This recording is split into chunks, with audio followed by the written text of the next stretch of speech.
हम क्या करते हैं, उसका किसी के पास आने को दिल करता है, नहीं करता।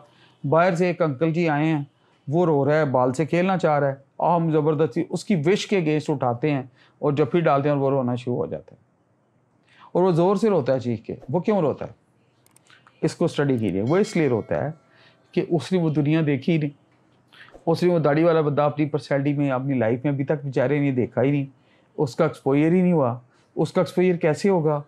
जब आप घर में आएंगे, आप बड़े हैं, घर के काबिल इज़्ज़त हैं, बैठें, पानी पिएँ, चाय पिएँ। अगले आधे घंटे में बच्चे किसी से काम करेगी, he is our family member.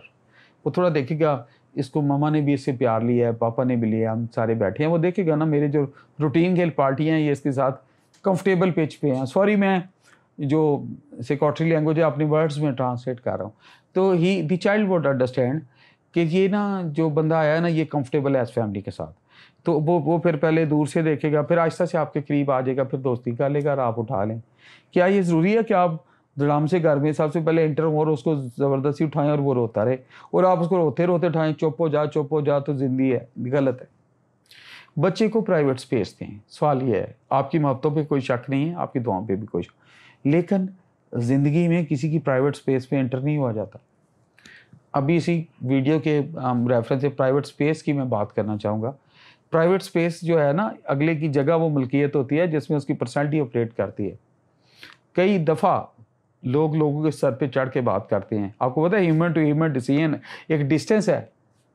You maintain 1 to 2 foot, कम से कम लेडी से 3 फुट दूर रह के बात करें, 2 से 3 फुट, और जो मर्द हैं उनसे भी 1 से 2 फुट आपको दूर रहना चाहिए। हम जब बिल्कुल उसके अगले के ऊपर चढ़ के बात करते हैं तो हम ह्यूमन प्राइवेट स्पेस की वायलेशन कर रहे होते हैं। अगला चाहे मुंह से बोले या ना बोले, वायलेशन हो रही है। अच्छा, आप हरास कर रहे हैं, हरास की डेफिनेशन में ये नहीं आता, लेकिन मैं इसको हरासमेंट भी कहूँगा, उसमें भी आ जाता है कि आप अगले को कंफर्टेबल रहने दें। बच्चा खेलना चाह रहा है, कारपेट बिछा हो, खेलने दें।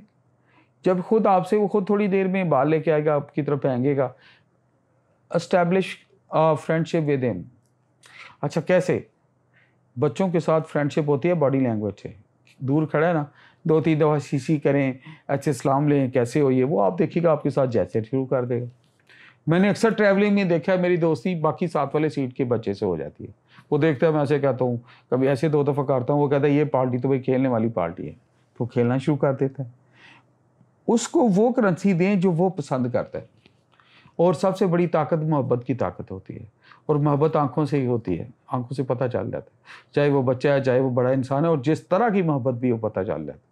और याद रखें, जिस तरह मोहब्बत का पता चलता है उस तरह नफरत का भी पता चल जाता है। मेरे रब, मेरे खालिक, मेरे मालिक ने NLP ऐसा रखा है, न्यूरो लिंग्विस्टिक प्रोग्राम ऐसा डिज़ाइन किया हुआ है हमारे सॉफ्टवेयर के चिप, कि हमारी कम्युनिकेशन लैंग्वेज ऐसी है, बॉडी लैंग्वेज, ना हम मोहब्बतें छुपा सकते हैं, ना हम नफरतें छुपा सकते हैं। इंसान जो है, बहुत कम लोग हैं जो छुपा सकते हैं, उनको कैपेबिलिटी डिफरेंट होती है, लेकिन बच्चे से तो बिल्कुल नहीं आप छुपा सकते। तो बच्चे के साथ मासूम के साथ मासूम बन जाए। मैंने अभी तक 3 बातें की है। आराम से बात करें, उसको ठंडा माहौल दें, ठंडा मीन ईजी रहें, कंफर्टेबल माहौल दें। नेक्स्ट मैंने कहा है कि उसकी प्राइवेट स्पेस पे इंटर ना हो, उसकी मर्ज़ी के ख़िलाफ़ काम ना करें। थोड़ा जो खेलना चाह रहा है खेलने दें, खाना खा रहा है खाने दें, उसको ना रोकें उस वक्त तक जब तक कोई अल्लाह ना करे बहुत बड़ा नुकसान वो नहीं कर रहा। क्योंकि एक साथ ह्यूमन बीइंग है, उसने सोना है, उठना है, खेलना है,